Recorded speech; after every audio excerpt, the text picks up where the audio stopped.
Keirana almost won me over. When I last left off with Gachiakuta, Ruto and the rest of his interchangeable NPCs were ascending into the sky within a trash beast. Zodil, as stoic and as badass as he ever is, seemed to have achieved his goal. We received exposition for the Watchmen series, specially developed items that basically indicate that we've now entered the next tier power up stage of the manga, and his cryptic comments were pointing us to a radical shift in the story that I honestly didn't expect. At least not before chapter 100. The fight that happens within the trash beast is stellar, easily one of the best drawn parts of the manga. I was absolutely blown away by everything that I was seeing. I know Keirana is capable of art like this, and I did see a change in her approach around the last 10 or so chapters before they went up to the skies. Also during that stretch, I saw some of the worst manga art that I had ever seen in a shonen. And now it kind of has me thinking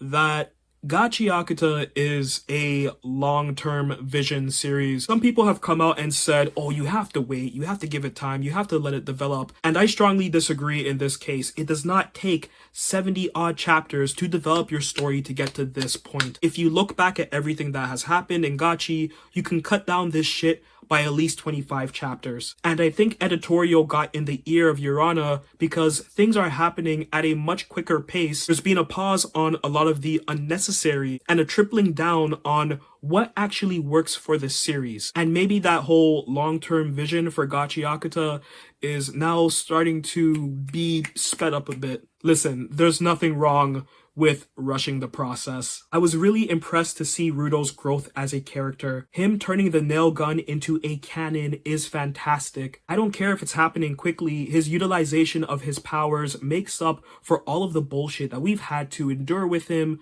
up until now. Engine explaining what Ruto's power is was quick and needed exposition that I appreciate. If you're going to have an ensemble cast just stand around and watch battles, have them at least contribute something that offers a bit of their frame of point, but also gives us, the reader, something to enjoy. Engine is a character that I love to see speak, so the more he speaks, even if it's expositional, the better. The rest of the supporting cast sucks though. I honestly cannot stand them. They get their time to shine, but the shine is so dim that it wasn't even worth the effort. Also, the art style is quite different in Gachi. The art style of the characters introduced now are quite different from what the cleaners had when they came in from the beginning of the series. I'm thinking that an outfit swap is probably due at this point.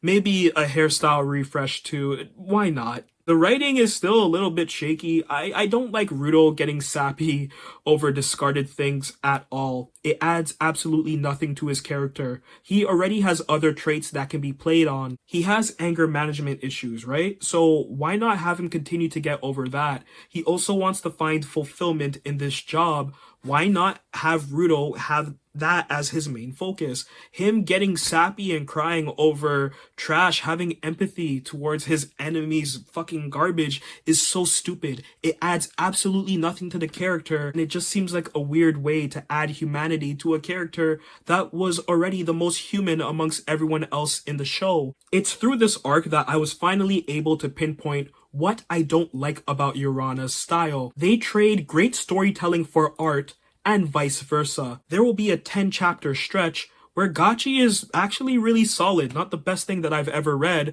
but much better than what I've read from it before. But during that time, the writing isn't so strong, or the characters aren't having any great exchanges of dialogue. And then there'll be like 1 or 2 chapters where the dialogue is actually really good. There's a lot of world building, or there's lore being added to what's already there. But then everything is very static. We have blank backgrounds, a lot of zoomed in character faces, really annoying shit like that. It's a bad tendency of Urana's, and other mangaka do it as well, but for an artist as talented as her, I would love to see what I saw with the Trash Dragon arc all of the time. That inconsistency is what frustrates me, is that this series is padded with so much unnecessary bullshit and inconsistencies that my highs never stay high enough while I'm reading. Often I'll finish a chapter and I go back and I'll read it again after a few weeks, and I realize that there was maybe only 4 or 5 pages that actually mattered. Soul Eater and Fire Force are witty. There's stimulation of some sort even when the characters aren't fighting. In Gachi, there's none of that support system. This series lacks the ecchi and humor of those aforementioned manga. Whenever characters speak in Gachi, I lose interest. The dialogue amongst them is very weird. I don't think Urana is good with banter at all. So, like I mentioned, you either have action, which can be hit or miss, depending on who's fighting that chapter, or really odd attempts at world building through humor. There are no solemn moments. There is no change of pace with the tonality. It's just every chapter trying to be cool, whether it's through zany one-liners or ostentatious artwork. That being said, though, I really did enjoy the last few months of Gachi. This is Urana's first ongoing manga, so I can see why it took them so long to finally get comfortable with what they're doing. If they can maintain this streak, though, until chapter 100, then I would feel comfortable recommending Gachi. Again, it's just padded with so much crap in the beginning, but once you get to like chapter 50, 60, you start to see like a better view of what's to come and what they're trying to build up to. And it's still not the best battle shonen I've read this year. I don't even think I'd put it in my top 5, but it is enjoyable now, and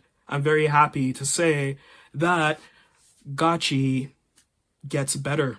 6 out of 10.